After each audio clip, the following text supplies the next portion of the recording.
welcome back to Gun Tote Minnesotan. In my pursuit to bring you all levels of optics, whether it's $2,500 optics or $50, $100 optics, I discovered this UUQ optic right here, and they did partner with the channel to send it out. So I'm trying to cover the whole gamut of different budget options and what can you expect from optics from different price points and with different features and designs and design locations, all that kind of information. This one right here is a 4-16 by 50, and this has an adjustable objective. It does come with some extras like a red dot, a flashlight, a laser. You can see that this rifle does have some other UUQ things that they've sent out to the channel in the past, as well as, like some iron sights there from UUQ, the flashlight, which is usually a pistol sight, flashlight, and laser. And I've mounted it up on this rifle just to give you an idea of some of the things that they offer. But I'm going to go ahead and break down this optic and the things that I've experienced with it so far. So here's the reticle. The reticle is kind of like a mill hash line with a type of rangefinder underneath. And I suppose some people might know how to use that rangefinder. Here is the change from 4 power to 16 power. So field of view doesn't change a whole lot. Relatively narrow field of view compared to some optics, but if you're playing airsoft or you were using this as a varminting tool for an air gun, like a pellet rifle perhaps, this probably would not be too much of an issue and there would be enough holdover. It is lightly illuminated, I'll say lightly, in its red-green. So there's 2 color options there. They are not daylight bright, which I intend to show you in just a second. So here I'm running through the color levels, both green, there's a green tint kind of, and then when I get to red, there's just not much there. It is not bright enough to be daylight bright, but in the evening, it does actually contrast pretty well. I just thought some of you would like to know that it is not daylight bright. Okay, now dealing with the adjustable objective, yes, it does bring some things into a type of sharper focus. It's not going to be crystal clear. You can't pay, less than $200 and get really, really clear images, but you can use it to shore up that image just a little bit and get better contrast and color fidelity, just clearness. The contrast was a big part of it for me, so that things don't just smudge together. Being able to, adjust that objective is a really nice touch. You can't use the flip cap covers when it's attached. It's just going to run into it. You'll have barrel clearance issues, or it won't flip open the right way. So I just take the flip cap covers off, which I'll show you in a second, and I twist it around, and I would say out to about 150 yards is going to be your max range. Now it does come with these flip cap covers that you see here. They pop open. They're like a leathery, rubbery kind of material, and I would say they're tactile. They do function well. They slide off and on decently well, and just kind of mushy and smushy. But I tend not to use them. I would take them off. Here is your diopter adjustment and lots of range of travel. So if you have eye issues at all, I do believe you'll be able to get the reticle clear, and that's what that function does. It makes the reticle clear. There's your color and illumination, reticle illumination. You have 5 levels, and then underneath you have kind of a unique magnification ring here with a cattail or a little bump on there, a little nub of some sort that you can grab, and it goes underneath instead of over the top because of the red dot design. And so that's kind of integral, and from 4 to 16 power, it's not terribly hard to get at it there, but if you have the red dot in the way, obviously it couldn't go on top, so they decided to put it underneath, and that is the design that they went with.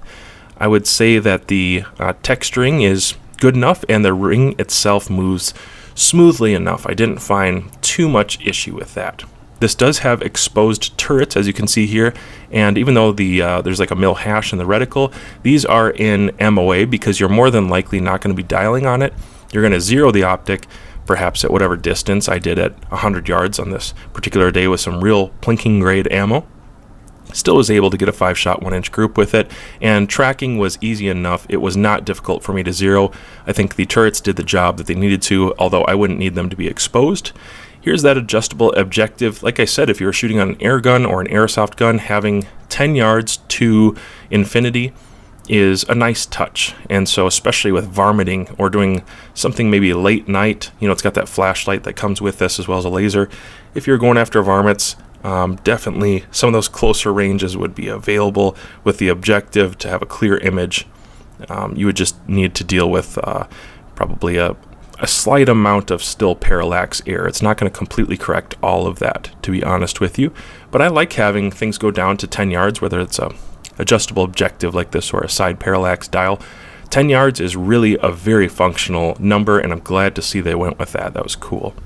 Now here's the red dot that it comes with, and it functions on some interesting, unique batteries. Every battery comes with this package, so it's going to have everything that you need.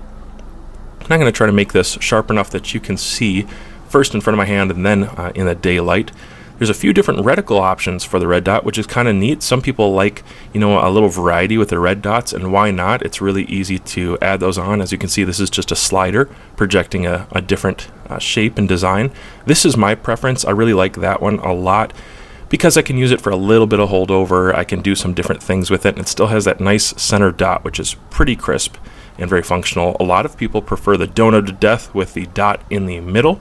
It's a very popular one in red dot circles. And then there's a more precision aiming dot here. And as I remove my hand in just a second, you're going to be able to see that that's actually still visible, even that little tiny guy. There's green, and green can still contrast. Brightness levels, there were 9 brightness levels. So going from the minimum up to the maximum increases the dot size and the intensity, as well as the visibility. For me, I needed that increase. Then I can switch over and just show you again. Those stick out really nicely. If that's something that just contrasts better for your backgrounds, you might appreciate having those dual colors, because both the scope and the red dot both have red and green. Now there's the contrast, and that is how it looks to my eye. It contrasts very nicely, not difficult at all. And going to red, there's kind of a night vision mode, and then going up intensities there's about level 8 for intensity on the red. And that's what it's going to contrast like in real world circumstances. This particular day when I filmed was rather overcast, actually. It wasn't terribly bright, but it still contrasted well enough for my eye to pick it up. When you're done using your red dot, this is how you're going to turn it off. And it does show you, it's got the words there, but I just want to let you know you need to press both of them, red and green, simultaneously. I'll show you that in just a moment here. So I click them at the same time, hold it down for a second, and my red dot is off. You can see on the side there's an R with an arrow indicator for that Allen, and that rate there, that is the windage. And so that's how you're going to adjust your windage. It clicked over well enough. It's got a little spring in there that kind of bounces it around. And then here is your elevation adjustment on top. So they're both accessible without taking anything off. Not difficult to work with. This is the flashlight, which is advertised as having 5 modes. And actually, I think the mounting location that worked best for me was the furthest forward Picatinny slot. Then it just didn't interfere with anything. And it's a QD, well, not a QD, I would say more of like a finger adjustable mount. If you wanted to have it in your pocket or take it off and on, it wouldn't be hard to do. You could also secure it long term with a slotted screwdriver. And then the Allens work well on this laser, and the laser itself has 2, an elevation and a windage as well, just to make sure you can zero it for whatever distance you think is most practical. It is a green laser, and it can fit on either side, but I think I kind of liked it on this side myself. The green laser is actually quite bright. I was very impressed with how bright this green laser was. I ran it in the daylight into the woods, and I could see it at extended distances, 50, 60 yards. I was still seeing that laser, so it's actually quite intense. And again, it does come with the batteries necessary, as well as this. There is a tail cap switch, so you could either have a button, or if you would like to have a pad like this right here, and you want to tape that pad on a rail, maybe on a Picatinny rail, whatever your setup is for the most convenient location. I've seen a lot of people run a pad on a laser or a light on their varminting setups, and that's kind of what this reminds me of, is a varminting setup for close range pellet rifles, or maybe an airsoft if you're allowed to use things like that in your gaming system. If you're newer to optics and you're looking for a few features that you haven't had on previous optics, maybe you're going to be varminting, maybe you're into airsoft and you're on a budget, obviously this is holding up to 300 blackout recoil. It hasn't lost zero or shifted, and so it's probably going to be good for a lot of other kinds of shooting applications as well. Is this right for you? I can't be the one to decide that for you, but I did try my best to show you some of the capabilities and the fact that it wasn't so limited by the glass or the function or the build that it somehow failed me, even on a centerfire rifle. So I think it's going to hold up really well. I bet you the most of the sales for this type of system are for air rifles in general, and that's probably going to be my next test, is throwing it on an air rifle and trying to take out some varmints. It has that 10-yard parallax, and it makes me very happy, as well as the piggyback red dot on there.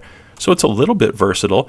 Having the flashlight and the laser is just a nice extra on top of that, and in the evening, the illumination will be a nice touch. If you're curious about this or other UUQ products, you can head over to Amazon and type in UUQ, and you'll find their homepage or their storefront. Click on that and see all the rest of the variety that they offer right now. This one, if you're looking for this one in particular, it's advertised on Amazon as the UUQ 4-16x50 AO Rifle Scope, red/green illuminated rangefinder reticle with green laser, holographic reflex red dot sight, 5 brightness modes flashlight. If you type in even some of that, you'll probably find this. It's on sale right now for under $150.